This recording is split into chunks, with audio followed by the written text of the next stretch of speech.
Di video kali ini kita akan belajar tentang inheritance dan interface. Em, ini sebenarnya konsepnya itu ya sama persis ya dengan OOP. Jadi kita bisa tujuannya itu adalah kita bisa mewarisi suatu function yang ada dari parent ke child-nya gitu. Contoh real case-nya itu adalah misalkan nanti kalau di luar di dunia smart contract sendiri itu Solidity ya lebih tepatnya itu sebenarnya kan udah ada template-template kontrak yang cukup populer ya sesuai kebutuhannya. Misalkan contohnya itu seperti ERC 20 sama ERC 721 misalkan buat NFT atau bikin transaksi pengiriman Ether seperti itu. Nah, daripada kita harus membuat function yang sama berulang kali setiap kita bikin suatu kontrak, itu sebenarnya bisa kita import atau melakukan inheritance gitu. Tapi untuk simpelnya kita coba pakai analogi yang lain. Di sini saya coba pakai analogi yang sangat umum yaitu hewan. Jadi kalau teman-teman belajar OOP juga uh, akan mengingat kembali lah apa yang udah dipelajarin gitu. Jadi kasusnya sini yang kita akan buat adalah si hewan ini pasti bisa bersuara. Anggapannya seperti itu ya. Jadi semuanya bisa bersuara. Nah, tapi jenis-jenis hewan itu suaranya beda-beda. Misalkan yang anjing seperti apa, kucing seperti apa, sapi seperti apa. Memang dia bisa bersuara tapi suaranya kan beda. Nah, jadi kalau secara code itu bisa diturunin adalah sifat untuk berbicaranya. Seperti itu. Nah, jadi bisa kita lanjut untuk bikin filenya. Misalkan kita kasih namanya animal ya, animal.sol. Kita tulis versinya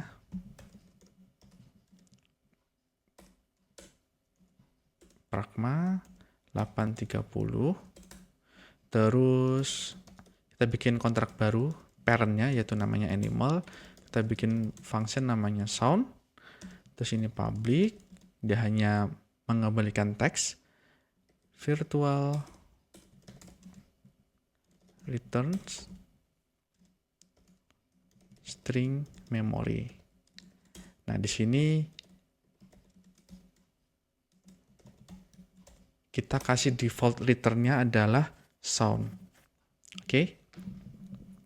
Nah, di kontrak yang child-nya, misalkan kita namanya dog, itu adalah suatu hewan. Animal itu dari sini.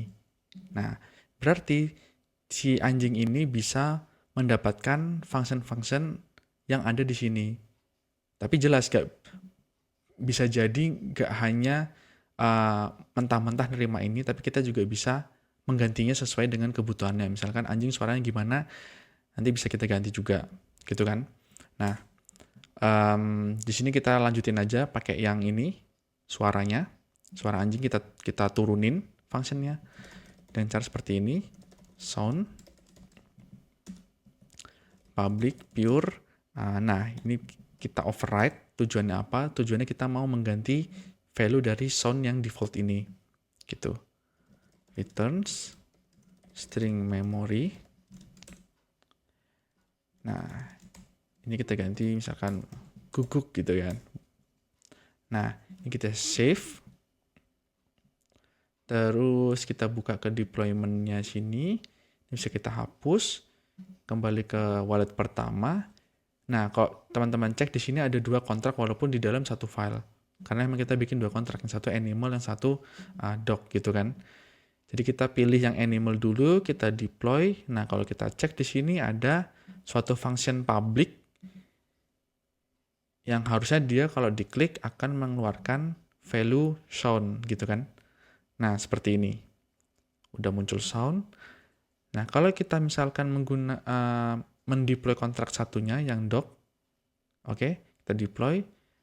Nah, di sini dia akan sama-sama memiliki fungsi yang ada di sini, gitu. Tapi isinya beda, karena sini kita beda.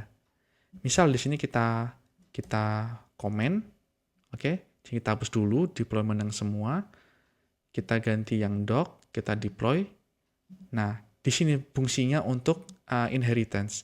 Jadi apapun yang ada di sini kita akan bisa dapatkan karena si dog ini, anjing ini adalah turunan dari kelas atau kontrak si animal.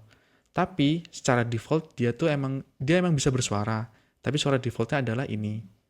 Nah, jadi kurang lebih seperti itu konsep inheritance.